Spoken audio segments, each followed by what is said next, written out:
আসসালামু আলাইকুম প্রিয় দর্শক, স্বাগত জানাচ্ছি আমার দেশ মর্নিং নিউজের সঙ্গে আছি আরমান মুজাহিদ। শুরুতে জানবো সংবাদ শিরোনাম।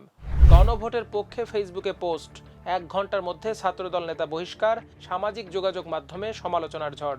ট্রাম্পের হুমকিকে পাত্তা দিল না তেহরান, হরমুজ প্রণালীতে টোল আরোপ পরিকল্পনায় ইরানের অনুমোদন। উপসাগরের 2 তেলের ট্যাঙ্কারে ইরানের হামলা, বিপজ্জনক পরিস্থিতির আশঙ্কা। ইরানে পারমাণবিক হামলার আশঙ্কা নিয়ে সতর্কবার্তা, জাতিসংঘের কূটনীতিকের পদত্যাগ। দর্শক, এতক্ষণ শুনছিলেন সংবাদ শিরোনাম, এবার বিস্তারিত। গণভোটের পক্ষে সামাজিক যোগাযোগ মাধ্যম ফেসবুকে পোস্ট দেওয়ার 1 ঘন্টার মধ্যেই লালমনিরহাটের আদিতমারি সরকারি কলেজ ছাত্রদলের এক নেতাকে বহিষ্কার করা হয়েছে। বহিষ্কৃত নেতা রাকিবুল হাসান আদিতমারি উপজেলা ছাত্রদলের সাংগঠনিক সম্পাদক হিসেবে দায়িত্বে ছিলেন এবং জুলাইয়ের আন্দোলনে সক্রিয় অংশ নিয়েছিলেন। সোমবার দুপুরে জেলা ছাত্রদলের সিনিয়র সহসভাপতি আমরুল হাসান মোল্লার স্বাক্ষরিত এক সংবাদ বিজ্ঞপ্তিতে তাকে প্রাথমিক সদস্য পদ সহ দলীয় সব পদ থেকে বহিষ্কারের বিষয়টি জানানো হয়। এই চিঠিতে দলীয় শৃঙ্খলা ভঙ্গের সুনির্দিষ্ট অভিযোগে রাকিবুল হাসানকে বহিষ্কারের কথাও জানানো হয়েছে।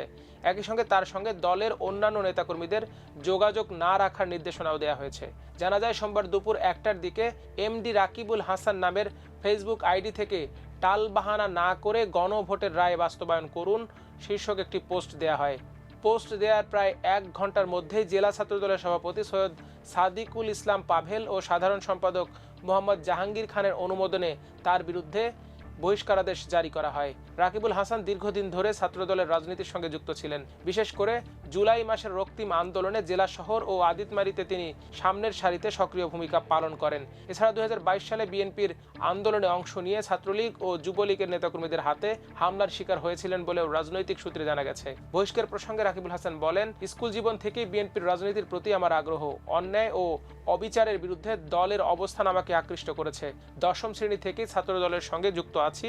জুলাইয়ের আন্দোলনে আওয়ামী স্বৈরাচারের বিরুদ্ধে মানুষের পাশে দাঁড়িয়েছি। আমি চাই এসব ঘটনার বিচার হোক এবং দেশের মানুষের জন্য গণভোট বাস্তবায়ন করা হোক। শুধু একটি পোস্ট দেওয়ার কারণে আমাকে বহিষ্কার করা হয়েছে। এদিকে রাকিবুলকে বহিষ্কারের বিষয়টি গণমাধ্যমে প্রকাশের পর সামাজিক যোগাযোগ মাধ্যমে ব্যাপক সমালোচনা ও নিন্দার জন্ম দিয়েছে। বিশ্বে জ্বালানি তেল ও পণ্য পরিবহনে অন্যতম গুরুত্বপূর্ণ নৌপথ হরমুজ প্রণালী দিয়ে চলাচল করা জাহাজগুলো থেকে টোল আদায়ের পরিকল্পনা অনুমোদন করেছে ইরানের সংসদীয় কমিটি।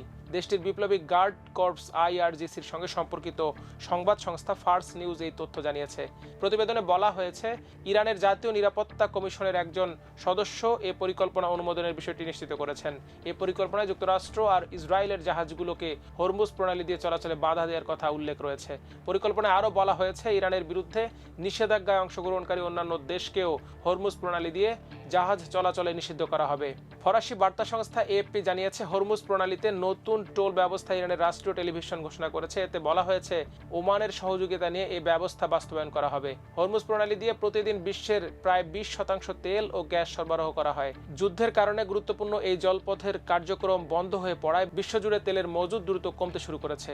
এর আগে হরমুজ প্রণালী খুলে দিতে ইরানকে নানাভাবে হুমকি দিয়ে আসছিলেন মার্কিন প্রেসিডেন্ট ডোনাল্ড ট্রাম্প। তবে টোল আরোপ পরিকল্পনায় অনুমোদনের মাধ্যমে যেন ট্রাম্পকে পাত্তাই দিল না দেশটি। দুবাইয়ের জলসীমায় কুয়েতি তেলবাহী ট্যাঙ্কারে হামলার পর ভয়াবহ আগুনের ঘটনা ঘটেছে। আগুন নিয়ন্ত্রণে আনতে এখনও লড়াই চালিয়ে যাচ্ছে দমকল বাহিনী। দুবাই মিডিয়া অফিসের সর্বশেষ আপডেট অনুযায়ী আল সালমি ট্যাঙ্কারের লাগা আগুন নেভাতে কর্তৃপক্ষ নিরবচ্ছিন্নভাবে কাজ করছে এবং পরিস্থিতি এখনও পুরোপুরি নিয়ন্ত্রণে আসেনি। কুয়েত পেট্রোলিয়াম কর্পোরেশন কেপিসি জানিয়েছে, জাহাজটি যখন দুবাই বন্দরে অবস্থান করছিল তখনই এটি ইরানের হামলার শিকার হয়। হামলায় ট্যাঙ্কারটির গায়ে বড় ধরনের ক্ষতি হয় এবং সঙ্গে সঙ্গে আগুন ধরে যায়। সবচেয়ে বিপজ্জনক বিষয় হলো, জাহাজটি তখন সম্পূর্ণভাবে ক্রুড অয়েলে ভর্তি ছিল, ফলে যে কোনো বড় ধরনের বিস্ফোরণ বা তেল ছড়িয়ে পড়ার আশঙ্কা তৈরি হয়েছে। এক বিবৃতিতে এই ঘটনাকে ইরানের সরাসরি অপরাধমূলক হামলা বলে উল্লেখ করেছে কেপিসির সেই বিবৃতি প্রকাশ করেছে কুয়েত নিউজ এজেন্সি। যদিও ওই জাহাজে থাকা 24 জন ক্রু সদস্যের সবাই নিরাপদ রয়েছেন, তবুও পরিস্থিতির ঝুঁকি কমেনি। আগুন যদি দ্রুত নিয়ন্ত্রণে আনা না যায় তবে আশপাশের সমুদ্র এলাকায় বড় ধরনের তেল দূষণ ছড়িয়ে পড়তে পারে, যা পরিবেশগত বিপর্যয়ের রূপ নিতে পারে। এদিন উপসাগরীয় অঞ্চলে আরও একটি তেলবাহী জাহাজে হামলার খবর পাওয়া গেছে। একই সময়ে সৌদি আরবে ব্যাপক হামলার খবর এসেছে। দেশটির পূর্বাঞ্চল যেখানে প্রায় 90% জ্বালানি স্থাপনা অবস্থিত, সেখানে ড্রোন ও ব্যালিস্টিক ক্ষেপণাস্ত্র দিয়ে আঘাত হানা হয়েছে। এছাড়া রাজধানী রিয়াদ ও প্রিন্স সুলতান বিমান ঘাঁটির দিকেও হামলার চেষ্টা চালানো হয়েছে।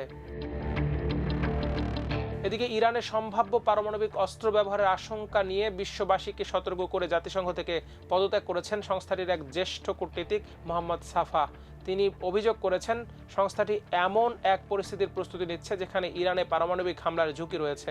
সোমবার সামাজিক যোগাযোগ মাধ্যম এক্সে একটি পোস্ট ও দীর্ঘ চিঠির মাধ্যমে তিনি তার পদত্যাগের সিদ্ধান্ত প্রকাশ করেন। মোহাম্মদ সাফা 2013 সাল থেকে আন্তর্জাতিক সংস্থা পেট্রিয়টিক ভিশনের নির্বাহী পরিচালক হিসেবে দায়িত্ব পালন করে আসছিলেন। সংস্থাটি জাতিসংঘের অর্থনৈতিক ও সামাজিক পরিষদে বিশেষ পরামর্শমূলক মর্যাদা পেয়ে থাকে। 2016 সালে তাকে জাতিসংঘে সংস্থাটির স্থায়ী প্রতিনিধি হিসেবে মনোনীত করা হয়। নিজের পদত্যাগের পেছনে তিনি জাতিসংঘের শীর্ষ পর্যায়ে একটি প্রভাবশালী লবির প্রভাবকে দায়ী করেছেন। তেহরানের একটি ছবি যুক্ত করে দেয়া ওই পোস্টে তিনি লেখেন, পরিস্থিতির ভয়াবহতা সম্পর্কে মানুষ সচেতন নয় এবং জাতিসংঘ ইরানের সম্ভাব্য পারমাণবিক হামলার প্রস্তুতি নিয়ে কাজ করছে। যুদ্ধপন্থী অবস্থানের সমালোচনা করে সাফা বলেন, তেহরান যে কোনো জনশূন্য এলাকা নয়, সেখানে প্রায় 1 কোটি মানুষের বসবাস। তিনি প্রশ্ন তোলেন, যদি ওয়াশিংটন, বার্লিন, প্যারিস বা লন্ডনের মতো শহরে এমন হামলা হতো তবে তার পরিণতি কি হতো। তিনি দাবি করেন এই তথ্য প্রকাশ করার জন্যই তিনি নিজের কূটনৈতিক ক্যারিয়ার ত্যাগ করেছেন এবং মানবতা বিরোধী কোনো কর্মকাণ্ডে অংশ না হওয়ার জন্য দায়িত্ব থেকে সরে দাঁড়িয়েছেন। সম্ভাব্য পারমাণবিক হামলা ঠেকাতে তিনি আগাম সতর্কতা হিসেবে এই পদক্ষেপ নিয়েছেন বলে উল্লেখ করেন। তবে এই পদত্যাগ ও অভিযোগের বিষয়ে এখন পর্যন্ত জাতিসংঘের পক্ষ থেকে আনুষ্ঠানিক কোনো প্রতিক্রিয়া পাওয়া যায়নি। দর্শক, এই ছিল আমাদের মর্নিং নিউজের আয়োজন। সবাই ভালো থাকুন, সুস্থ থাকুন, থাকুন আমার দেশের সঙ্গে। আল্লাহ হাফেজ।